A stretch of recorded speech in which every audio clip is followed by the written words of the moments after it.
नमस्कार दोस्तों, heat machine channel में आपका स्वागत है। दोस्तों, हीट मशीन खेसारी लाल जी का एक बहुत ही ज़बरदस्त गाना आया है।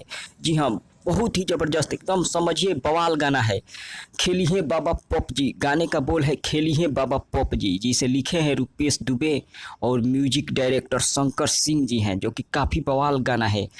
जिस तरह से पबजी गाना उनका बवाल मचा रहा है यूट्यूब पर, उसी तरह ये भी गाना मात्र 4 घंटे में 4 लाख व्यू क्रॉस कर गया है। आप लोग देख सकते हैं स्क्रीन पर, बहुत ही बवाल गाना है। इसे अपलोड किया गया है खेसारी म्यूजिक वर्ल्ड पर। जी हाँ, इससे पहले भी पबजी वाला गाना भी खेसारी म्यूजिक वर्ल्ड पर अपलोड किया गया था, जो कि काफ़ी बवाल गाना था।